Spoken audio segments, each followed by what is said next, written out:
n'ai jamais vu un homme qui passe près de la croix et rester fidèle. Quelque chose se passe dans son cœur. Seigneur, notre Dieu, notre roi, le Dieu des prophètes, le Dieu merveilleux, c'est le Dieu créateur. Son nom s'appelle le Seigneur Jésus-Christ. Vraiment, je vous salue tous au nom du Seigneur Jésus-Christ. Tika ete Nzambe ayeba na kopambola bino nyonso baye bozali kolanda ngai, baoyo boza na bandako, baoyo boza na hôpital, bino baoyo bozali na mboka ekesani na kati na ville ya Goma, Bukavu, bino bozali kolanda ngai na ville ya Kinshasa, Brazzaville, bino bato bozali kolanda ngai Lubumbashi, Centrafrique, même baoyo baza na Canada, même baza na Afrique du Sud, France. Vraiment na tombeli bino pokwa malamu pe butu malamu na kombo ya nkolo na biso Yesu Christ Masihi. Oui, ezali ndeko na bino le frère Emmanuel nde moto azali liboso ya bililingi na telemi bisika oyo poto kopartage mwa moke oyo Nzambe azalaki na kati na motema na nga par rapport ya kondima oyo epesemeli biso ndenge Jude azali koloba ete bobunda mpona kondima oyo epesamelaki biso, epesamelaki basantu, epesamelaki mbala moko basantu. Mon frère, bino bato bozali kolanda nga, je sais que na pokwa lelo bokozala desi te, nayebi ke Nzambe akovisite moto na moto selon visitation na ye. Mais mpona kowelisa ntango te, tokoki kotanga na bino na mokanda na Matthieu, mokanda na Luc chapitre 7. Luc chapitre 7, le verset 11. Luc chapitre 7, le verset 11. Totanga na bino mwa likomi oyo. Totangi yango na kombo na nkolo Yesu Christ. Les jours suivants, Jésus alla dans une ville appelée Naïn. Ses disciples et une grande foule faisaient route avec lui. Lorsqu'il fut près de la porte de la ville, voici on portait en terre un mort, fils unique de sa mère, qui était veuve, et il y avait avec elle beaucoup de gens de la ville. Le Seigneur l'ayant vu, fit émis de compassion pour elle, et lui dit, ne pleure pas. Il s'approchant et touchant le cercueil, ceux qui le portaient s'arrêtèrent, et il dit, jeune homme, je te le dis, lève-toi. Et les morts s'assit et se mirent à parler. Jésus les rendit à sa mère. Tous furent saisis de crainte, et ils glorifiaient Dieu, disant, un grand prophète apparaît parmi nous, et Dieu a visité son peuple. Amen. Amen. Vraiment, oui, vraiment place touti kotanga ngai na bino awa. Ezali vraiment histoire oyo elekamaki na ville ya Naïn. Je sais que tout le monde en tant que lecteur de la Bible, motangi nyonso Bibilia ayebi lisolo oyo. Vraiment ezali lisolo, mais Bible elobi ete chaque écriture eza na inspiration na yango. Et c'est la raison pour laquelle ezalaki temps moko oyo ezalaki temps moko horrible temps moko penza horrible ya souffrance ya détresse na kati na engumba na yini. Ezalaki penza date moko oyo emarkaki penza bato na kati na vila na yini, parce que ezalaki grand miracle oyo bato na bamonaki te na vila na yini. C'est vrai, tout le monde bayebaki na komona nzambe na kati na nzoto na moto. Cette histoire ezali korapele biso, ekotalisa biso ete eloko nyonso nzambe asalaka yango na bit, parce que nzambe azalaka surpris te. Eloko nyonso ekomelaka biso yebi te nzambe azalaka surpris na yango te. Ye ayebi suka eloko ki ebandeli na yango. C'est pourquoi Bible ezali koloba ete na manso ekokomela bino boyeba d'abord ko glorifier nzambe. Ndenge Job azali koloba ete nzambe nde moto apesaka, nzambe nde moto azwaka. Dans toutes choses, nous devons glorifier d'abord Dieu. C'est pourquoi parfois bisika ozali yo moto oza na mbeto ozali kosouffrir na bokono, yo moto oza na difficulté na kati na ndako, yo moto oza na kokosa na kati na mosala, makambo ozali kotambola te, yebe te nzambe aza surpris te, aza surpris na problème na yo te. Ayebi eloko nyonso, ayebi situation eloko nyonso. Nzambe azalaka surpris te. Et parfois nzambe apesaka nzela makama mosusu ekomela biso to ekomela yo, likama wana eyene objectif mpona koramene yo na présence na nzambe, mpona koramene yo na chemin na ye. Parce que souvent ntango moto aza en bonne santé, tendance ya moto ezalaka kobosa na nzambe. Ntango moto aza en bonne santé, makambo ezali kotambola bien, tout marche bien, je sais que nature ya moto ezala toujours d'abord ya kobosa na nzambe. Ezalaka toujours nature na ye, ezalaka toujours ekomise mosika na nzambe. Mais ntango problème ekomelaka ye, c'est là que moto azalaka conscience. Ndenge Job azali kotalisa biso ke ntango moto akomaka na niveau ke azali kolia lisusu te, azali kotelema lisusu te, azali na espoir kati na ye te, esengo lisusu te, à ce moment-là moto penza makanisi na ye ezonga tout droit vers nzambe mpona koreconnaître nzambe. Mais c'est pourquoi mon frère, yo moto oza na souffrance na ngana te na pokwa lelo, que ne pensez pas que tu es seul. Ne pensez pas que non tu es seul là où tu es. Sache bien que ta vie est sous contrôle de notre Seigneur Jésus-Christ. Parce que Bible le dit était ye asimi bomo ya moto na loboko na ye, ezala bomo ya mwana, ezala bomo ya mokolo. Et eloko moko te ekoki kokomela yo soki nzambe apesi yango nzela te. Eloko moko te ekoki koselema na vie na yo, na travail na yo, na affaire na yo, sans que nzambe azala auteur na yango.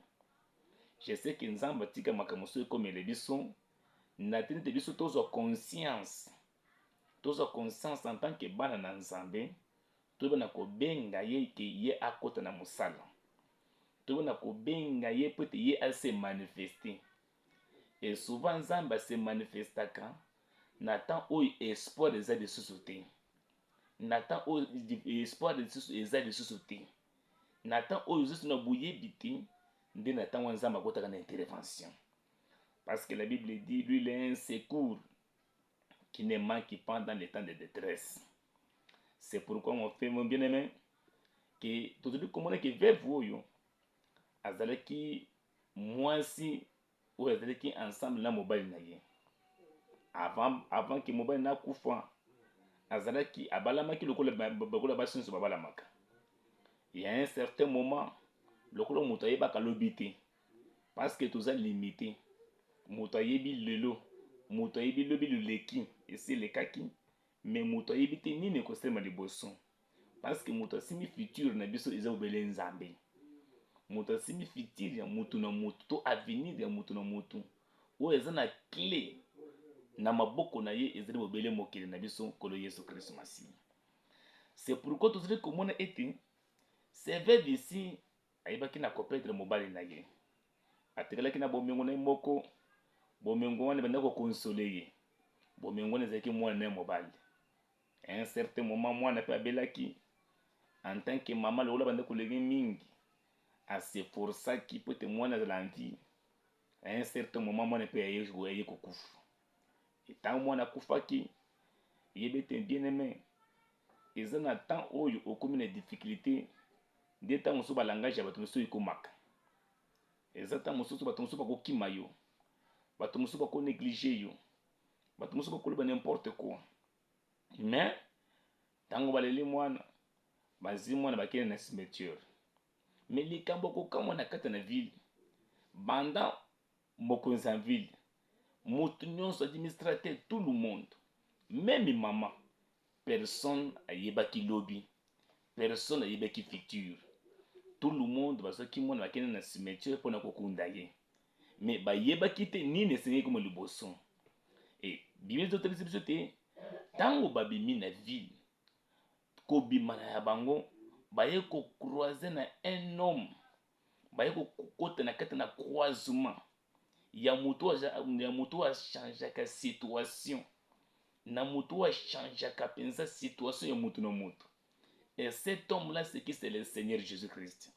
Parce que partout où Yesu azali, il y a eu présence na ye ememaki toujours consolation. Présence na ye ememaki toujours consolation. Présence na ye ememaka toujours délivrance. Tala tango Shadrach, Meshach, Abednego bazalaki na kati na détresse, bazalaki na kati na détresse pendant que vili mobimba bazalaki contre Shadrach et Meshach. Mais Shadrach et Meshach bango na kati na motema na bango bayebaki te malgré bato baza contre biso, mais eza na moto apesa biso promesse, eza na moto alobaki ete partout tokokoma esika na pesameli biso. Toyebi ete ntango Shadrach et Meshach bamekotaki na kati na libulu na moto, Biblia ezali kotelisa biso ete avant bakota na libulu na moto Nzambe azalaki presa mpona kodelivre bango. Etango Nzambe aza pene na yo, aza pene na yo mpo azala observateur te, aza pene na yo mpo azala kaka visiteur pamba te, mais aza pene na yo mpona kokokisa misala ya lisiko, misala ya lisiko oyo abongisi mpona yo. Amen.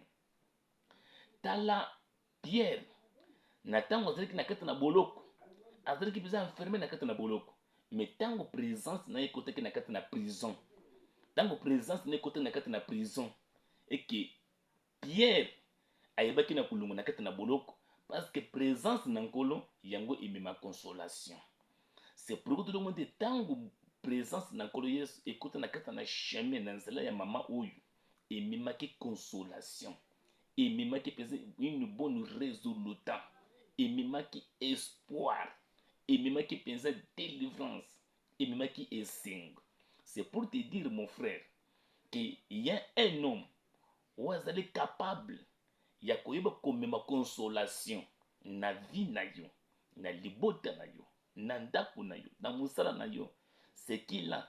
C'est le Seigneur Jésus-Christ, la parole. Parce que Christ est la parole. La Bible dit au commencement était la parole était avec Dieu, la parole était Dieu. Mon frère, c'est pourquoi David dit kolobete esengo na moto oyo Yawe Nzambe azalaka Nzambe na ye, esengo na libota oyo Yawe Nzambe azalaka Nzambe na bango. Si Christ akota na kati na vie na yo, akota na kati na libota na yo, akota na kati na mafere na yo, sache bien que présence na ye ememaka toujours consolation. C'est là que quand le Seigneur Jésus-Christ il s'est approché vers cette femme, Bible était ayokilaki ye mawa, ayebaki na kozala kompa, ayokilaki ye mawa, il s'est approché vers l'enfant, puis alobi na mwana lamuka, puis mwana lamukaki. Tekete pokwa lelo yo moto ozali kolanda ngai, peu importe bokolo no place ozali, tekete bokolo ne etika yo na kombo na kolo Yesu Kristo. Yo moto ozali na basusi, yo moto na basusi kozala kimi na motema na yo, tekete na poko oyo kolo Yesu Kristo apesa okimi, kolo Yesu Kristo apesa esengo. Etango kolo Yesu Kristo lamuka, mwana lamukaki, Moi nazongaki vivant. Histoire échangeaki. Histoire échangeaki. Parce que bato batalaki tant. Bato basi bakomaki des gens. Basi batangaki déjà testament. Basi badéclaraki. Balobi pona oyo. Chemin de retour ezalaki te. Pona oyo c'est fini. Mais or, malgré bato basi bapanga, basi bakane, basi basalaki manso, batumbulaki libulu. Mais quand Christ akotaki na nzela mama wana, akotaki na nzela mwana wana, ememaki consolation. C'est pourquoi ndeko nanga, yo pe ozali kolanda ngai, eza na moto komema consolation, c'est le Seigneur Jésus-Christ. Amen. Les problèmes ezala toujours ne elikia. Tchele elikia. Zala lokola Marthe. Marthe mage abongisaki ndeko na ye Lazare. Mage Lazare akufaki. Malgré atindaki ba messager bakende kobenga nkolo Yesu Kristo. Bake batindile message. Batindile sango. Ke moto yo lingaka mingi. Azali kobela. Bazali kozelo poto yo bondele pona ye.